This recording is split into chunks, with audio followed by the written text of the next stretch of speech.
Halo semuanya, selamat datang di episode ketiga CVX. Sebelumnya perkenalkan,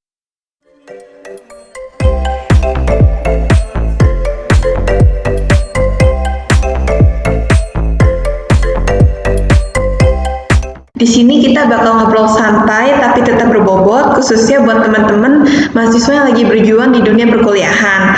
Nah, buat episode ketiga ini kita kedatangan tamu spesial, seorang alumni yang udah ngelewatin masa-masa kuliah, organisasi, dan sekarang udah terjun ke dunia kerja. Bakal banyak cerita menarik yang bisa kita dengerin hari ini. Jadi langsung aja kita sambut Kak Noval. Halo semua, Halo Kak Noval. siang semua. Akhirnya aku udah berapa tahun ya tidak ke kampus. Dekat undangan adik-adik semua bisa silaturahmi lagi kita di sini. Apa kabar Kak? Alhamdulillah baik. Kalian gimana? Sehat semua? Sehat Kak. Senang banget rasanya bisa dengar kabar kalau Kak Noval ini sehat. Oh ya, for your information nih guys, Kak Noval ini adalah alumni Teknik Kardiovaskuler pada angkatan tahun 2017. Benar ya Kak? Betul 2017. Dari awal kelulusan hingga saat ini, Kak Noval sudah pernah bekerja di 2 perusahaan. Perusahaan yang saat ini menjadi tempat kerja Kak Noval adalah Samsung Healthcare, ya Kak? Oke. Nah, Kak Noval ini pada saat berorganisasi di Hima Teknik Kardiovaskuler dulu pernah sebagai ketua bidang 3. Nah, gimana nih teman-teman, kira-kira penasaran nggak sama cerita lengkap mengenai pengalaman dari Kak Noval? Oke, tanpa berlama-lama langsung aja kita mulai ke pertanyaan ya Kak. Sebelumnya mau nanya nih Kak, gimana sih Kak awalnya Kakak tertarik buat kerja di alat kesehatan? Terus apa yang membuat Kakak tertarik buat kerja di alat kesehatan gitu Kak? Apakah karena dari faktor passion Kakak atau emang lagi kesempatan buat ngambil di bidang ini Kak? Jadi itu ceritanya kita balik lagi ya ke masa lalu beberapa tahun yang lalu pas aku lulus tahun 2020. Situ kan kita zaman angkatan aku tuh zaman alumni COVID ya. Oh ya. Alumni COVID dan ada beberapa tahun bahkan aku sendiri merasakan PKL itu kita dipulangkan dari rumah sakit. Jadi sempat karya tulis ilmiah aku ganti judul karena nggak bisa kita observasi di rumah sakit, akhirnya diganti judul padahal waktu itu aku sudah mengerjakan 2 bab. Akhirnya diminta sama dosen pembimbing untuk ganti judul karena metode yang kita lakukan untuk penelitian itu kan diubah ya, jadi otomatis akhirnya judulnya berubah. Dan di tahun 2020 aku lulus dari Teknik Kardiovaskuler UHAMKA, dan waktu itu ada share job lah ya di grup. Pada saat itu ijazah belum keluar, hanya ada surat keterangan lulus. Akhirnya dengan adanya kesempatan waktu itu ada job yang di-share, aku coba apply di salah satu perusahaan. Waktu itu aku apply dengan berbekal surat keterangan lulus saja tuh, nggak punya ijazah, transkrip nilai. Waktu itu aku minta ya kayaknya deh dari kampus. Waktu itu aku apply. Karena yang pada saat lowongan kerja itu lumayan, pada saat itu sih kayaknya lumayan bagus ya menurut aku, dan perusahaan waktu aku apply yang pertama itu memang dikenal menjadi perusahaan yang dikenal cukup baik sih waktu itu, dan alat yang diperjualbelikan juga cukup banyak untuk apalagi di segi kardiovaskular ya waktu itu. Aku apply di sana dan memang dari passionku sendiri sih sampai sekarang memang hobi traveling ya. Jadi mungkin untuk teman-teman yang hobi traveling bakal masuk sih ke dunia alkes gitu ya, tempat kesehatan betul. Waktu itu aku karena dari fashion juga hobi traveling juga, makanya aku minat apply di perusahaan itu sih waktu itu dengan berbekal SKL aja. Nggak apa-apa, bagus Kak. Keren. Iya, waktu itu ijazah waktu itu belum keluar, cukup lama sih waktu itu nunggu ijazah, jadi aku cobain pakai SKL aja dan alhamdulillah diterima dalam kurun waktu proses interview itu 3 bulan. Aku ngalamin 7 interview dengan orang-orang yang berbeda. Waktu itu memang programnya agak beda, jadi waktu itu aku ikut manajemen training. Jadi program MT yang diadakan di satu perusahaan itu, makanya mungkin step kita proses interviewnya juga cukup ketat sih waktu itu, dan alhamdulillah bisa lolos dari 3.000 peserta yang apply. Keren banget Kak. Di situ banyak mungkin banyak prodi-prodi lain juga ya. Pada saat aku apply pertama itu terpilih dari 3.000 hanya 11 orang. 11 orang, dan di situ mungkin passionku memang cukup spesifik ya. Jadi dari selama 3 bulan aku waktu itu training, mungkin aku udah tahu karena program MT itu biasanya kita belajar semua divisi tuh. Belajar semua divisi, nanti selama 3 bulan itu kita bakal disuruh pilih mau masuk divisi mana, tapi dengan background aku dan adik-adik semua ini nantinya karena background kita sangat spesifik, biasanya akan terjunnya langsung ke divisi tertentu seperti itu. Keren banget guys, tepuk tangannya dong buat kakak. Keren banget. Kalau misalnya dibandingin sama ekspektasi kakak dulu sebelum bekerja, apa yang membuat kakak kaget pada saat bekerja di alat kesehatan, kak? Kalau dibilang kaget juga enggak ya, karena biasanya itu kita udah dengar-dengar ya dari cerita kakak-kakak tingkat kita, dari teman-teman yang sudah bekerja sebelumnya, biasanya yang bekerja di alat kesehatan tuh kayak gimana sih, kita sudah kadang cukup sering mendengar ya. Jadi mungkin dibilang untuk ekspektasinya waktu itu sih cukup siapin mental aja sih waktu itu, mental karena mungkin kita juga fresh graduate waktu itu ya, langsung bekerja, ketemu customer yang punya karakter beda-beda, dan dulu kita waktu kuliah itu kan sebagai user ya, hanya pengguna aja ya, kita mengguna, kita cek kondisi pasien pakai alat yang sudah ada gitu. Tapi mungkin di dunia alkes ini kita harus tahu ya sampai dalam-dalamnya alat itu gimana, tergantung karakter dan kebutuhan user itu di lapangan sih, seperti itu. Jadi mungkin lebih itu aja sih yang disiapin sih. Kalau ekspektasi yang terlalu kaget sih nggak ada sih. Kalau misalnya dunia alat kesehatan itu kan luas ya kak. Sekarang ini kakak lagi fokus di bagian apa ya kak? Aku dari dulu sampai sekarang sih udah 2 perusahaan yang aku jalani ini, untuk job sih tidak terlalu ada perbedaannya. Aku sebagai application dan product specialist di perusahaan sekarang aku bekerja. Jadi untuk sekarang aku lebih fokus di ultrasound atau echo. Jadi aku pegang spesifik alatnya. Kalau dulu aku di perusahaan sebelumnya itu semua produk yang berhubungan kardiovaskular aku pegang. Bedanya yang sekarang aku fokus di echo atau ultrasound aja sih. Jadi itu yang aku lagi kerjain sekarang. Kalau misalnya sebagai orang yang bekerja di alat kesehatan, kegiatan kakak itu sehari-hari kayak gimana kak? Kegiatannya itu kadang jumping banget ya, bisa pastinya kan kita pekerjaan di rumah sakit ya.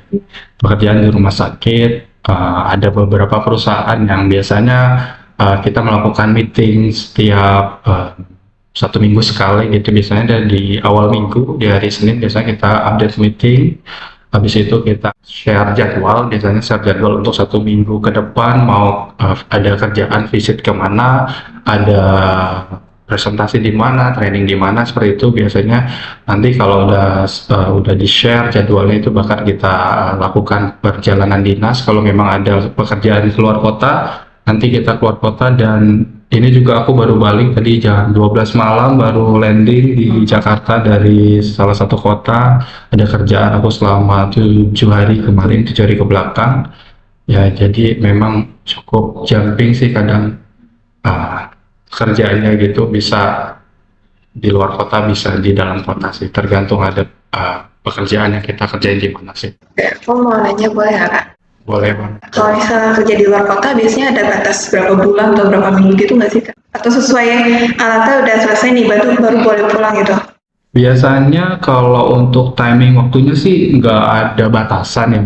Biasanya kita sesuaikan dengan kondisi di lapangan juga sih. Kalau memang pekerjaannya itu bisa dilakukan secepat mungkin, kita akan selesaikan secepat mungkin. Tapi kalau memang butuh beberapa hari, itu biasanya kita ada, kalau training ya semisal gitu ya, ada instalasi unit, terus kita melakukan training, itu paling cepat banget, itu 3 hari. Tapi kan kita lihat juga user di lapangannya itu ada berapa penggunanya, nanti kita sesuaikan juga dengan kebutuhan di lapangan, seperti itu sih. Dan biasanya kalau kita lagi visit yang ke luar kota mungkin itu agak jauh gitu ya, itu kita lebih maksimalkan sih. Jadi mungkin memang cukup lama jadinya di sana karena kita memaksimalkan, karena kondisinya dari Jakarta itu kan cukup jauh ya. Jadi kan kita tidak terlalu sering datang ke tempat tersebut, jadi kita maksimalkan. Mungkin itu yang bisa bikin lama juga sih. Kalau misalnya kerja jaga kesehatan kan bikin capek ya kak, karena bolak-balik gitu. Kakak jaga kesehatan kakak mengingat kalau kakak ini kan banyak keluar kotanya gitu kak. Kalau kesehatan, aku juga di dunia kesehatan ini udah beberapa kali drop ya. Kayak yang pertama pasti jam makan itu berantakan. Iya. Jadi bagaimana kita pintar-pintar cari celah waktu makan itu, kadang kita paling tidak izin lah sebentar kalau memang tidak bisa ditinggalkan. Yang penting kita ada bahasa untuk minta izin ke user di rumah sakit, kita izin makan karena memang cukup sulit sih untuk maintenance waktu di lapangan itu ya. Jadi paling doping vitamin sih, setiap hari doping vitamin ya. Kalau udah selesai kerjaan ya terkadang sih masih jalan lah sama teman kita, apalagi kalau di luar kota ya pasti kita suka traveling juga ya sama teman-teman di sana, sama teman-teman cabang di sana. Paling itu sih, kita istirahatnya dimaksimalkan sama jangan lupa minum vitamin gitu sih. Oke kak. Kalau kerja di alat kesehatan ini seberapa besar tekanannya kak di bidang ini? Kayak pernah ngerasa takut salah gitu nggak sih kak, mengingat bagian ini kan mempertaruhkan nyawa ya kak, kayak misal salah masang sedikit alatnya juga taruhannya nyawa gitu kak. Seberapa besar tekanannya kak? Kalau tekanan balik lagi ke pribadi masing-masing ya menurutku ya. Jadi kita kadang maintenance diri kita tuh bagaimana, kesiapan diri kita tuh bagaimana. Kalau yang adik-adik dan aku siapin gitu, contoh kayak aku mau bertemu satu user itu, biasanya sehari sebelum tuh aku Google dulu nih dokternya tuh siapa sih namanya gitu. Terus biasanya kan teman-teman yang lapangan sales itu ya, karena biasanya kerjaan ini selalu berhubungan sama sales juga, jadi kita kan satu tim gitu ya. Jadi teman-teman sales biasanya udah lebih dulu kenal nih sama satu user yang akan kita kunjungi, karakternya bagaimana, jadi kita udah bisa prepare ketika menghadapi dan bertemu beliau tuh kita harus apa sih yang disiapin gitu. Kemudian kebutuhannya beliau itu apa, jadi kita udah dapat ancang-ancang ya istilahnya seperti itu. Jadi nanti di lapangan itu kita nggak kaget lagi sih. Jadi diri kita udah siap, jadi tekanan pun insya Allah akan berkurang ya kalau kita udah siap gitu ya. Kecuali memang itunya di luar ekspektasi kita ya, usernya ternyata ada, pasti sih ada aja sih user yang di luar ekspektasi kita. Ya balik lagi sih nanti maintenance ya. Semakin banyak nanti adik-adik ketemu user-user di rumah sakit di luar sana, insya Allah sih nanti seberjalannya waktu bisa belajar sih dari karakter-karakter orang itu, jadi bisa maintenance-nya udah siap gitu untuk diri kita. Oke kak.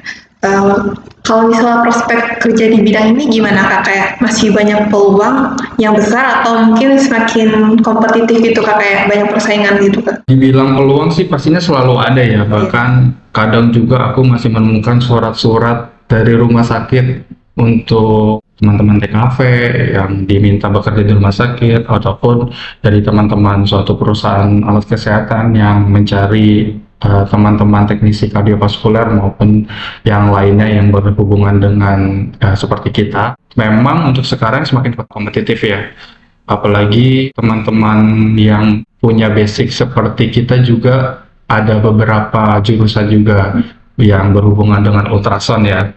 Jadi bukan hanya kita, karena kenyataannya di alat kesehatan itu kadang kita tidak bisa hanya fokus aja ke echo.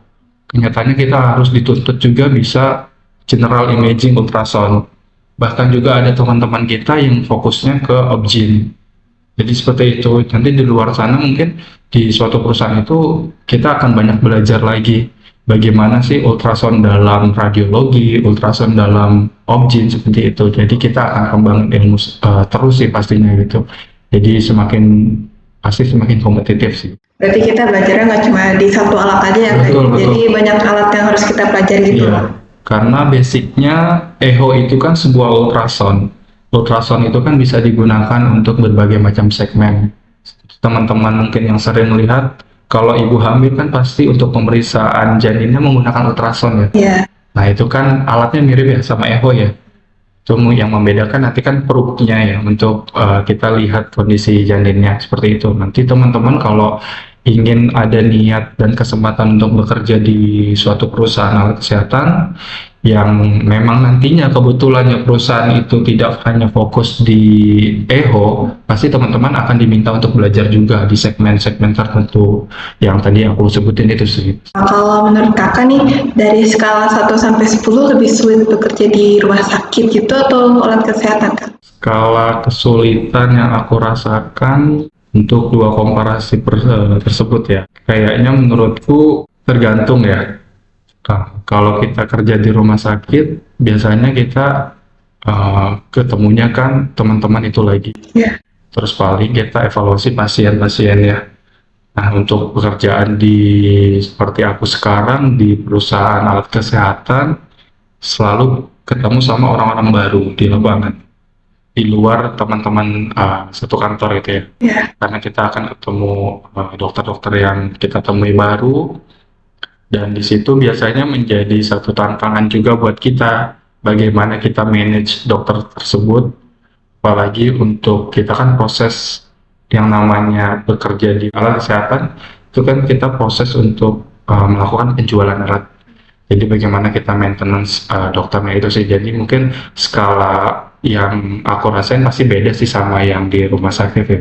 Dan pasti nanti teman-teman rumah sakit juga punya kesulitan tersendiri sih skalanya. Jadi aku nggak bisa compare sih, karena aku juga sendiri nggak pernah kerja di rumah sakit ya. Jadi aku belum tahu gimana hektiknya kerja di rumah sakit, ketemu pasien yang mungkin juga macam-macam kondisi klinisnya seperti itu ya. Kalau kerja di Alkes kita ketemu dokter sebagai user kita yang mempunyai karakter yang bermacam-macam. Jadi seperti itu sih. Oke. Itu benefit kerja di bidang ini tuh yang nggak didapatkan di rumah sakit, kira-kira kakak ada? Benefitnya yang pertama, kalian bisa jalan-jalan gratis. Yeah. Kalau yang senang traveling ya pasti itu sangat enak sih. Bisa kita kerja sambil jalan-jalan gratis ya kan, jalan-jalan tanpa kita mengeluarkan uang itu, bahkan kita yang dibayar. Jadi itu kadang benefitnya itu yang pertama, kita memiliki koneksi yang lebih banyak sih, dari dokter, dari teman-teman perawat, dari kadang aku juga ketemu kakak-kakak tingkatku di suatu rumah sakit gitu yang sebelumnya aku nggak kenal gitu, akhirnya aku punya koneksi baik sama beliau-beliau seperti itu ya. Teman-teman di rumah sakit juga pasti punya koneksi yang luas juga ya, tapi yang menjadi poin plus memang yang pertama yang hobi keluar kota sambil jalan-jalan itu sih plusnya sih. Karena kita bisa eksplor suatu kota itu ya, kerjaan udah selesai, udah nggak ada apa-apa lagi, kita bisa jalan-jalan melipir sedikit. Ini Kak, kalau kerja di bidang ini kan pasti punya standar keamanan dan regulasi ya Kak. Itu seberapa ketat sih aturan kerja di bidang Kakak ini? Untuk regulasi keamanan, untuk di satu perusahaan biasanya udah ada maintenance service-nya. Jadi sebelum unit itu dikirimkan ke rumah sakit, kita ada quality control. Kita cek semua alat yang akan dikirim. Biasanya dari cek software-nya, kemudian kelengkapan-kelengkapannya, udah prepare-nya gimana untuk kita kirimkan, seperti itu sih.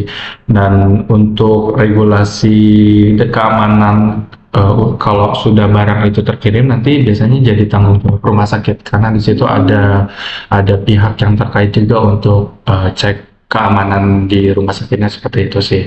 Jadi kalau untuk di perusahaan itu biasanya quality control aja. Untuk proses persiapan unit itu dikirim, kelengkapannya seperti apa, seperti itu. Boleh diceritain nggak Kak, kayak gimana proses approval sebuah alat kesehatan sebelum bisa digunakan oleh rumah sakit atau klinik Kak? Jadi kalau aku dan nanti mungkin teman-teman bekerja di dunia kesehatan, di dunia Alkes, prosesnya itu memang cukup panjang ya. Jadi yang pertama, kalau ada kesempatan kita mengajukan alat yang kita bawa ke rumah sakit. Nanti kalau ada undangan dari rumah sakit, kita akan melakukan biasanya pertama, first itu kita akan melakukan presentasi ke rumah sakit, ke manajemen, ke user, ke dokter, seperti itu kita akan melakukan presentasi. Kalau presentasi kita sudah disetujui, kita naik tingkat, kita melakukan demo unit. Biasanya seperti itu stepnya. Kita demo unit ke dokter, ke user-user yang mengguna. Biasanya kita melakukan demo, kalau sudah ada feedback yang baik, baru kita mengirimkan feedback itu ke manajemen rumah sakit. Seperti itu. Nanti kalau untuk di tingkat manajemen, nanti kalau sudah ada keputusan seperti apa, baru nanti barang itu diserahkan ke rumah sakit, seperti itu sih. Dan prosesnya itu cukup panjang, kompetitornya juga banyak. Jadi ya cukup melelahkan sih, itu sih, kita saling fight sih antar kompetitor seperti itu. Kalau boleh tahu itu demo unit itu seperti gimana ya Kak? Demo unit biasanya kita itu bawa eho atau OSG itu ke satu rumah sakit, dan alat kita itu dicoba di rumah sakit. Nanti selama beberapa hari itu dokter cobain menggunakan eho kita, nanti dia merasakan fitur-fitur yang ada di suatu alat kita. Nanti kalau sudah dirasa cukup untuk memberikan feedbacknya seperti apa, apakah beliau setuju atau suka atau tidak, nanti biasanya dokter itu mengisi di form feedback, seperti itu sih. Jadi kita melakukan demo unit untuk dokter itu mencoba alat yang perusahaan kita bawa, seperti itu. Kalau alat kesehatan itu kan biasanya ada perawatan dan kebersihannya ya Kak. Kalau kayak gitu seberapa sering sih dilakukan di alat kesehatan gitu Kak? Untuk kebersihan dan perawatan alat kesehatan itu nanti biasanya ada divisi terkait. Biasanya kalau di divisi di perusahaan alat kesehatan itu ada tim maintenance service. Itu nanti biasanya kalau itu akan ada kunjungan berkala untuk dia maintenance alat. Biasanya ada proses pembersihan dilakukan, pengecekan probe sampai dengan software biasanya akan dicek. Untuk selebihnya biasanya keseharian akan di maintenance oleh teman-teman pengguna di rumah sakit seperti dokter, perawat dan sebagainya. Nanti beliau-beliau yang akan maintenance untuk proses kebersihan alat, seperti itu sih. Untuk kesehariannya pasti diserahkan ke tim rumah sakit yang sudah menggunakan sih. Kalau untuk masih di perusahaan, nanti ada tim service yang bantu untuk maintenance alatnya, seperti itu. Kalau alat kesehatan kan pasti selalu berkembang ya Kak setiap tahunnya. Nah kira-kira ada nggak inovasi yang membuat Kakak itu emes sama alat kesehatannya? Mungkin dari segi penemuannya atau mungkin hal lainnya Kak? Kalau sekarang tuh ya aku bawa produkku gitu ya. Produkku sekarang lagi fokus di eho, ultrasound. Sekarang AI-nya itu udah cukup berkembang. Bahkan teman-teman kalau melakukan pengukuran LVIS tadi itu cukup ambil emutnya aja, sudah alat yang mengukur. Jadi memang untuk AI sekarang itu udah cukup banyak membantu dokter-dokter dan teman-teman teknisi kardiovaskuler yang bekerja di rumah sakit untuk mempermudah pekerjaannya sih. Jadi banyak sekali AI yang membantu proses mempercepat pemeriksaan eho sih ya. Jadi kalau mungkin teman-teman sekarang kan lagi belajar ya, masih pengukurannya manual, step by step. Tapi kalau nanti di luar sana ketemu alat yang canggih, sudah punya AI, itu cukup membantu sih, karena banyak sekali AI yang membantu pengukuran percepat eho. Oke. Kan tadi bahas AI juga ya Kak. Nah di masa depan kalau misal alat kesehatan bakal lebih banyak menggunakan AI dan robotik, itu tetap butuh campur tangan manusia atau enggak ya Kak?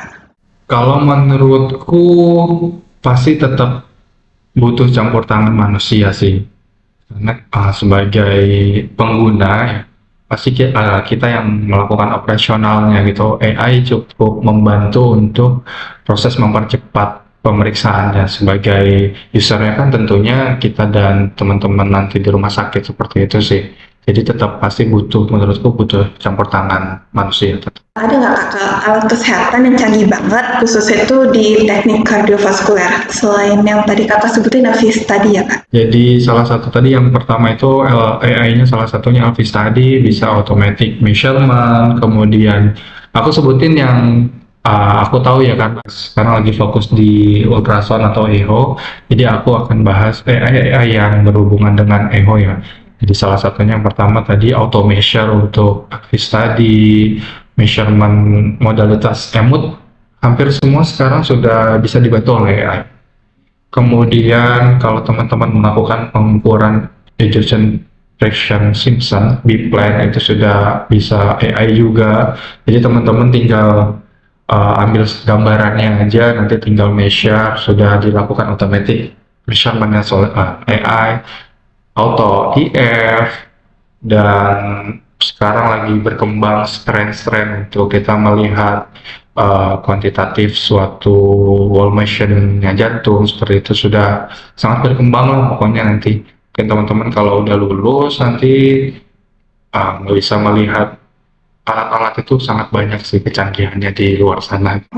Canggih banget. Iya, keren banget sih emang. Dokter juga yang baru lihat kadang emes ya sama AI sekarang ya, karena memang sangat membantu beliau banget buat mempercepat pemeriksaan echo itu sih, dengan lot kadang pasien yang sangat banyak. Terus juga beliau belajar cukup sulit, seperti kan masa bekerja mau dipersulit lagi sih. Seperti itu. Jadi untuk sekarang sih banyak tren-tren AI yang lagi dikembangkan sih oleh beberapa perusahaan juga seperti itu. Kalau misal ada mahasiswa nih yang tertarik buat kerja di bidang alat kesehatan, menurut Kakak kira-kira skill apa yang harus kita miliki gitu Kak? Menurut aku dulu aku sempat di training ya, paling pertama communication skill. Karena kita ketemu dokter, ketemu orang-orang baru, jadi kita biasanya dilatih untuk pandai berbicara seperti itu ya. Dan biasanya tugas kita di suatu perusahaan itu bantu meyakinkan bagiannya sih produk kita itu bagus untuk beliau beli, rumah sakit beli seperti itu. Jadi yang pertama memang communication skill seperti itu ya, yang perlu banget teman-teman punya tingkatan gitu ya. Jadi communication skillnya harus bisa ditingkatkan gitu untuk membantu teman-teman di lapangan nanti ketemu dokter-dokter baru, ketemu customer baru seperti itu. Yang pertama menurutku communication skill itu paling utama dulu sih. Jadi nanti kalau udah komunikasinya udah lumayan bagus, nanti kita bisa mengembangkan kan dari situ. Jadi kita udah ketemu dokternya tuh udah lancar sih, seperti itu. Semakin berkembangnya zaman ya Kak, pasti ada ilmu-ilmu baru. Gimana cara Kakak supaya ilmu itu tetap up to date gitu Kak? Biasanya kalau nanti adik-adik dan teman-teman semua itu bekerja di suatu perusahaan, biasanya kita kan punya divisi khusus juga untuk melakukan training update. Misalnya kita akan di training juga oleh divisi perusahaan kita. Kalau ada fitur-fitur baru seperti teknologi terbaru, kita akan dilakukan training oleh perusahaan kita seperti itu. Nanti kita akan dikasih white paper itu untuk dibaca-baca. Biasanya memang setiap sekali itu kita ada training ke luar negeri, biasanya ke negara pabrikan. Kita akan di training fitur-fitur yang baru seperti itu. Suatu perusahaan akan men-training biasanya paling minimal banget itu setahun sekali biasanya. Jadi untuk ilmu-ilmu yang update pasti insya Allah akan terlalu update sih. Lagi bahan-bahan paper itu kan sekarang udah banyak ya. Jadi jangan bosan-bosan baca white paper gitu, karena kadang dokter juga menanyakan suatu paper dari teknologi yang kita punya. Jadi wajib banget kita paham akan teknologi yang kita bawa, biar nanti kita jelasin ke dokternya juga nggak salah-salah gitu, nggak asal-asalan. Jadi kita lengkapi juga bahannya, biasanya kita bawa nomor papernya juga seperti itu. Untuk industri alat kesehatan di Indonesia itu seperti gimana Kak? Kayak masih banyak yang diimpor atau mungkin udah mulai mandiri gitu Kak? Untuk industri kesehatan sekarang kita ini kan beberapa tahun ke belakang itu pemerintah punya regulasi terkhusus untuk rumah sakit pemerintah gitu ya, seperti RSUD itu ada beberapa kebijakan harus menggunakan barang dalam negeri. kebijakan itu ada sekarang terus berlanjut, tapi di dunia kesehatan kita tidak bisa menutupi juga sih banyak produk-produk yang diimpor juga. Produk itu juga dari impor juga dari luar negeri, karena terkadang itu produk-produk yang kita bawa itu saling berkompetisi sih antar produk dalam negeri dan luar negeri seperti itu sih. Jadi memang suatu untuk regulasi sih memang ada sih untuk produk dalam negeri seperti itu. Oke Kak, ini pertanyaan yang terakhir nih Kak. Cepet banget ya udah terakhir. Kan belum banyak ya yang tahu tentang teknik kardiovaskuler untuk kerja di alat kesehatan.